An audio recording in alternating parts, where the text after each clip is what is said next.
Hello, guys, and welcome to episode 1 of Get a Grip with Kendall Roosting. I'm clearly very excited. And man, first of all, welcome to the podcast. This is so exciting. I've been wanting to do a podcast for so long and could not have found a better time than now. So today, what we're going to be talking about, I know that we've talked, like if you listen to the preview, this show is all about getting behind the scenes, going into the nitty gritty of having a grip on your life, getting inspired about that, and or getting inspired by that, about the real stories of real people and how they are having a grip on their life while being successful, grounded, peaceful, living in love, whatever the definition is for them, and chasing excellence, right? So today, my first solo podcast is actually going to be a little bit of an update, because I think the biggest question that I get asked right now is how my knee is. So quick background on that. We're going to fire away into the actual answer of that question. And then episodes 2, 3, and following are mostly going to be interviews. I'm going to sprinkle in some bonus podcasts here and there of some solo episodes on lessons I've learned and things that I want to share as far as experiences, some good, some real bad experiences that I've had that can bring some peace and probably some inspiration, maybe some laughs to you guys. But today overall is just going to be a little update so that we can get that out of the way, because it's definitely number one. Oh my gosh, have you heard that? Something fell in the background. So, and the reason why is because I have my foot up on something, icing my knee as one does. So that gives you a hint to how we are looking. And the thing that I have my foot on, part of it fell. Okay, so to dive right in, guys, if you're already not familiar, I'm recording this on November 30th. And I injured my knee at ADCC, which, if you're not familiar with jiu-jitsu, is the biggest jiu-jitsu tournament in the world, arguably the most, other than the Gi World Championships, the most important one to win as far as solidifying yourself as the best in the world. A lot of jiu-jitsu people compare it to the Olympics because it happens every 2 years. You have to win at trials or be invited to go, and it's very prestigious. So ADCC was in September. To kind of recap the year, I've been dealing with a very major back injury, which I think we'll talk about a different time because that is its own monster, but a very major back injury all year. And just kind of a wild year in general for me, but a bad back injury. I didn't know if I was going to be able to compete at ADCC. I had to pull out of the trials earlier this year unexpectedly in the middle of the tournament. And I really didn't have much training going into ADCC at all. And again, more on that at another time. I'm just going to focus on my knee. But it was a big deal to be there. I felt the best I ever felt. I was having a great performance. I felt like I was on top of the world. I really didn't even know I could compete at that level. I compete at a very high level, but that was my best performance for sure. So I felt very like I had a grip on my life going into that tournament, or I'd gotten a grip, and with what I had, I did a really great job. So I went into the tournament. On the second day in the semifinals, I injured my knee in the middle of the match. It was a couple minutes in. I have to look back to see exactly, but it might have been like 5-ish minutes into the match. And what happened is I initially was told I was taken out on a mid-match on a stretcher into an ambulance to the hospital. And I was initially told that my MCL, ACL, and LCL were completely torn, and that I had a tibial fracture, that I potentially had dislocated my knee, and they needed to check to make sure one of the arteries wasn't like flipped the wrong way so that it would like cut off circulation to my leg and all these other ridiculous problems. And that it was a minimum of an 18-month recovery and potentially career ending. So this was all told to me as I'm laying in the hospital bed in the Las Vegas Trauma Center. I'm on drugs. I'm in the middle of panic attacks. Maybe more on that later. I had really bad reactions to the drugs. It was really, really scary.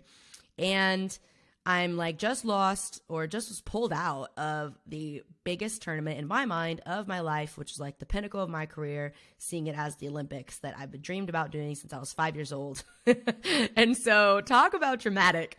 So they tell me all of this and I'm like, great. Okay, awesome. And anyway, it was a horrific experience. So without getting too far into the depths of that, because I think that's worth expanding on at a later date to go into how deep it was, because we're going to keep today all about the good, the positive. Not that this podcast is only positive, because we only get into some dirty stuff, but I didn't mean to say dirty. I meant to say bad, dark, scary. I don't know. Anyway, we're just rolling with it. So yes, I then had this diagnosis, this scary diagnosis. I leave the trauma center. They were telling me they were going to keep me overnight to do an MRI, because they had only done a CT scan, but that I would have to stay alone. I'd already been there for 6 or 7 hours. So instead, I somehow get hobbled back to Mandalay Bay.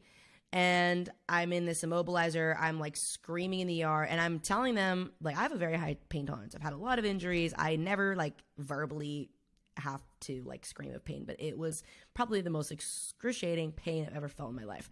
And I get back to the hotel. I'm on a lot of drugs, somehow get through the evening, and then I end up driving back to Vegas. Well, I wasn't driving. I laid down in a car and rode to home because I could not really get on a plane.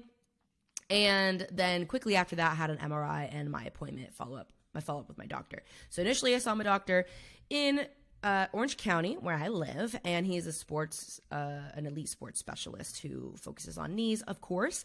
And he took one look at everything that we showed him with the CT scan, and he was immediately like, I think what happened is that your patella dislocated, because you can see the patella dislocate in the video when my leg got kind of kicked out. So we were in a tie-up position. My leg got kicked out on one side, my right leg, with like a taekwondo karate kick thing. I think it was just like, the reason I'm saying that is so you can imagine or visualize, if you haven't seen the video, that basically it just got like kicked out from underneath me. It wasn't like planted at all. So all of my weight in my opponent's leg weight kind of collapsed in on the way that my left knee was turned, putting all the pressure in one direction, because I was turning for a judo throw, or a judo style throw, with my hips turning towards her while this happened.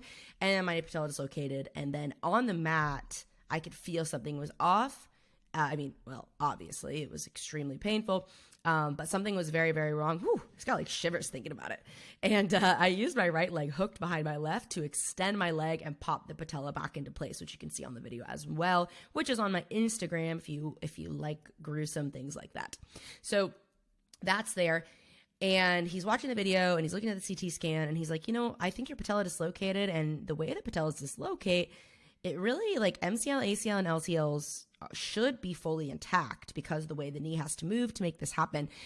So I would guess that your MPFL, your medial patellofemoral ligament, dang, I got it, is torn, and you may have a tibial fracture, and it's possible that we may be able to heal this without surgery. So I was immediately really, really excited about that and eager to hear more. But I was also a little bit distrusting because I felt I felt optimistic about what could come next. But I also, I had 3 orthopedic surgeons in the trauma center tell me the same thing. So after all of that, I was really unsure of how to feel. But the major focus was just on, like, how can we relieve pain? How can we stay positive, and not to bypass the emotional experience, but really, how can I process this optimally, let things run their course, and then get to the next step of what's going to be beneficial for me and the people around me and the energy that we have. So hearing this news, went to get my MRI.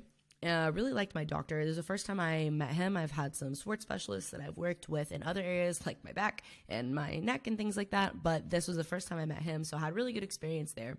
And got my MRI.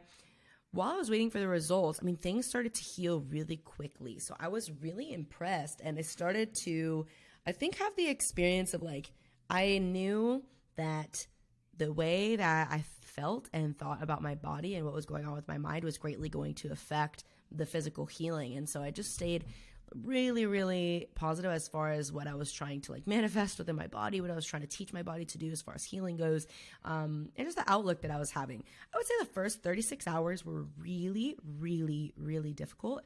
And then after that, because I really allowed myself to feel everything fully, I allowed the energy to pass through, allowed those intense emotions to have the space and the time that they deserved, I really was able to process that quickly. And I haven't always been able to do that in the past, but I think with more practice over time, you get better and better and smoother, especially considering how much of my identity used to be wrapped up in my athletic performance, and my value was really my value that I placed within myself really was determined by what I was producing.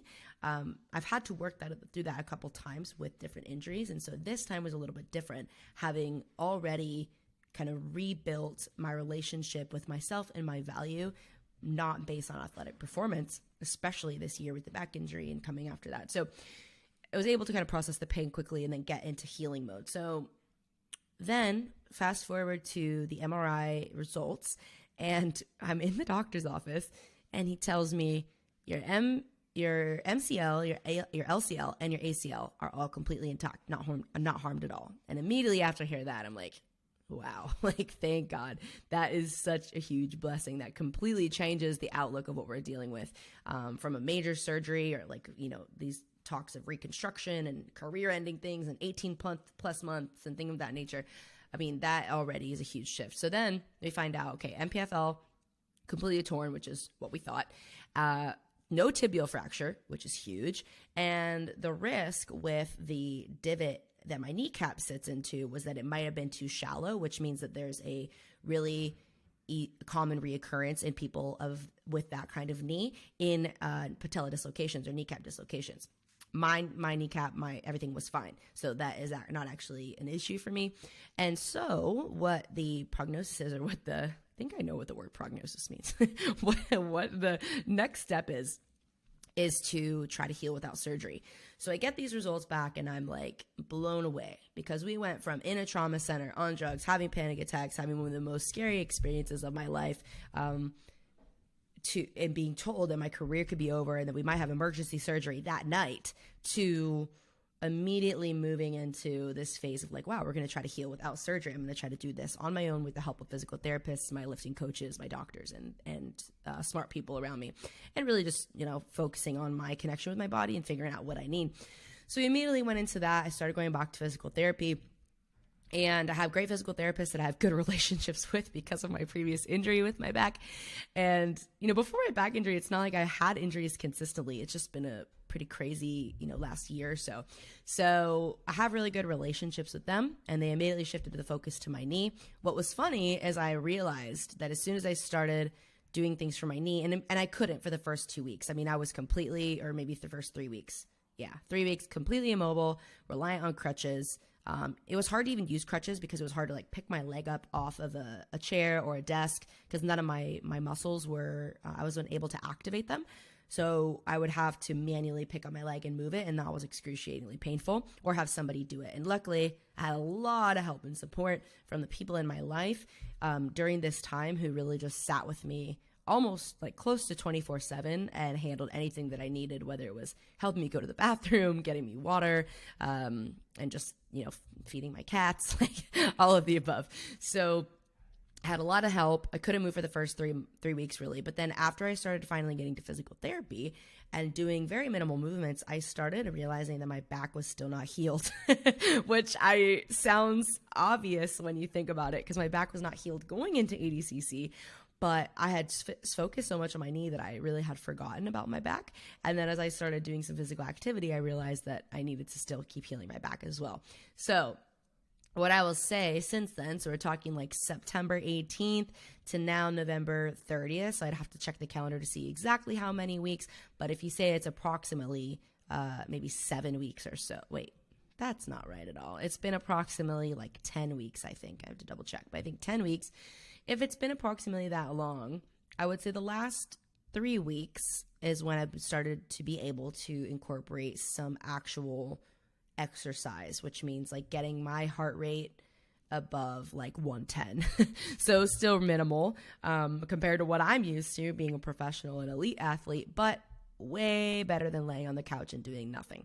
And this has started to heal up my knee exponentially, and it started to also bring a lot of peace back to my life as far as my normal routines, being able to get around, get in a car, drive my car, sit down, stand up, things that you really take for granted when you are healthy. And just being able to, one of the biggest things with the crutches was I couldn't carry anything anywhere. So if I wanted to get a glass of water, I would need to go into the kitchen, somehow figure out how to pour the glass of water, which was very dangerous, and then drink it, and then go back to where I was. I couldn't carry a phone anywhere unless I had a pocket or a computer or a TV remote or anything like that. So that was a huge deal, figuring out how to use my hands again since I didn't have to be reliant on crutches. That was so amazing.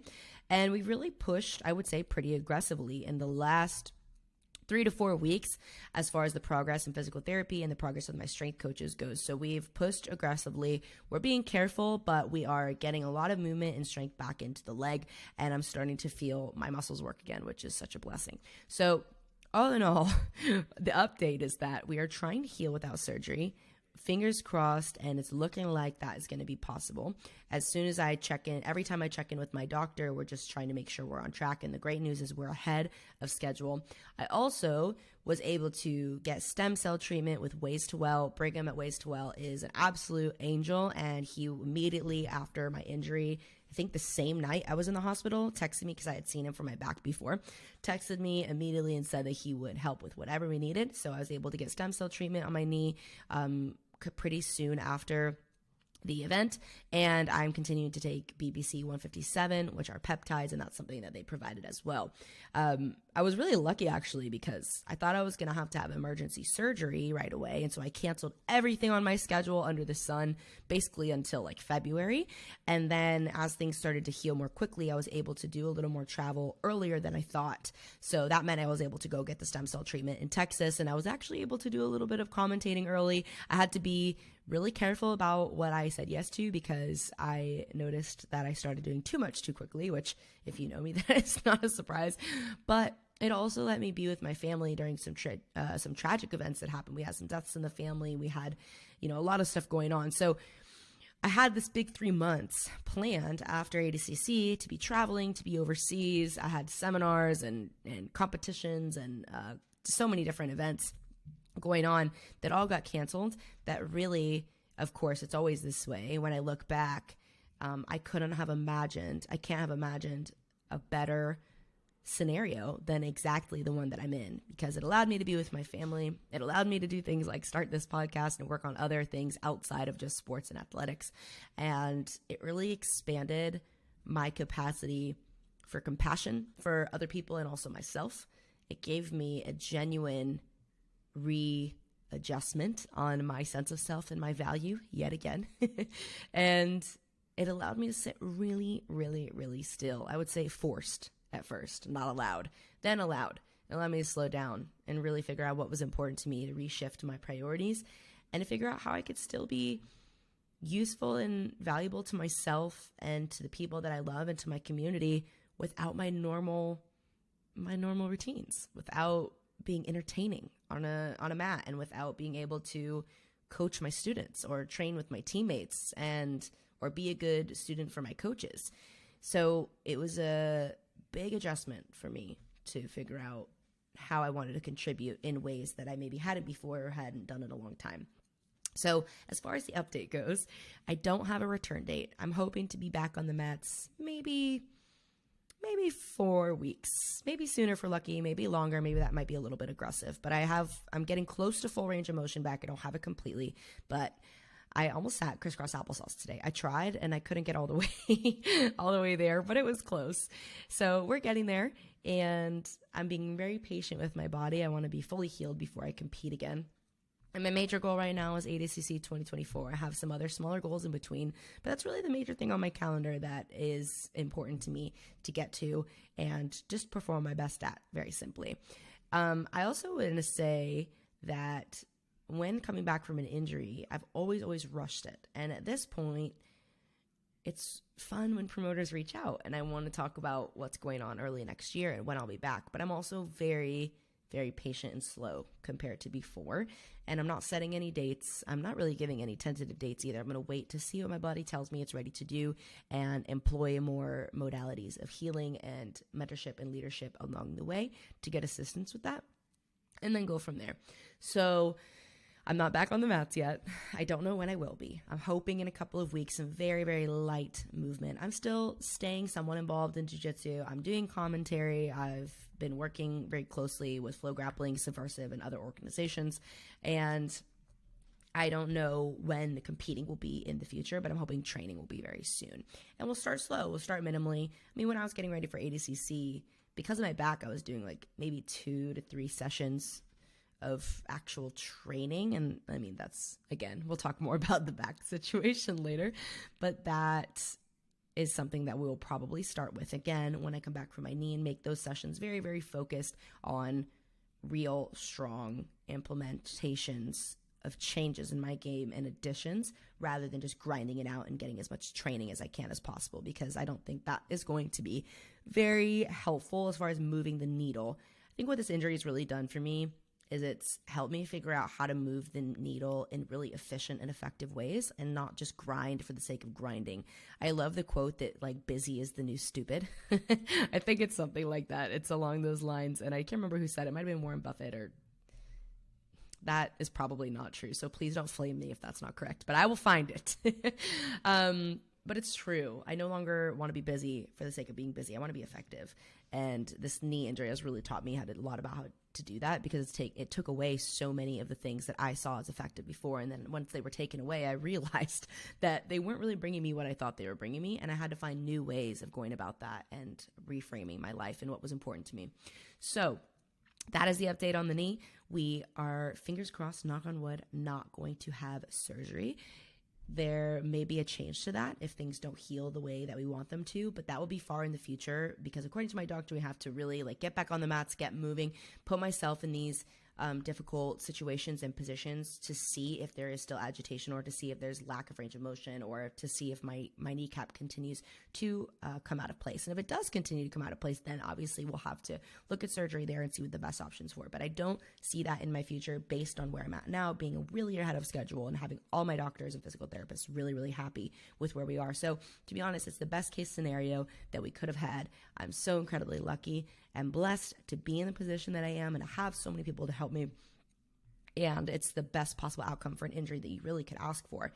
I think when I was in it, I had that sense of, I know that this is going to be the best thing possible for me, because I have proof that every time I have a big traumatic or seemingly horrendous event, I always look back and realize it was the best thing that could have ever happened. So I have the proof, but I just don't know what it is yet. And it's still really painful. And having that faith, really, really strong faith, carried us through to where I am now, which is probably the best place I could have ever imagined myself being. The strongest, most in touch with who I am, the universe, God, whatever you want to call it, the people around me, my relationships. I feel so, so fulfilled. And I wouldn't have had this in this way had I had just, in my mind, gotten what I wanted, which is winning ADCC and then going on this new world tour. And it's always that way when I look back at different things that have happened. So the sense of peace I have now, really grateful for. And the mat is always going to be there when I'm ready to return. It's not going anywhere. I have a long career ahead of me, and I feel really grateful to not be in fear about that and to not be in a rush about it.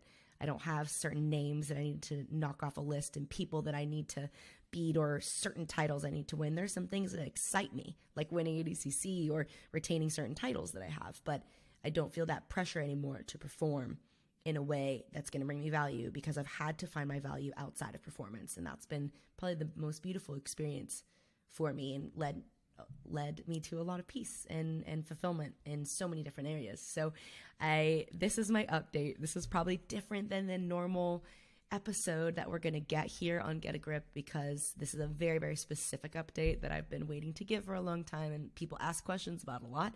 And I hope that some of it can be helpful and inspiring to you, especially if you are going through a dark time, or in the future when you do, if you can recall this story and just that one piece of faith of anything that I go through, I can always look back and find value in and say thank you for. Of course, there are horrific, horrendous things that nobody wants to see happen, but in terms of life events like this, it is always, always the best. And you don't have to know what is going to make it feel like that, but having the faith that it will someday is very, very grounding and leads you to look for the answers and to look for the bright side, because what we look for, we will find more of. And so if we're convinced that it's the worst, most horrible, depressing thing that has happened, we're going to find more evidence for that.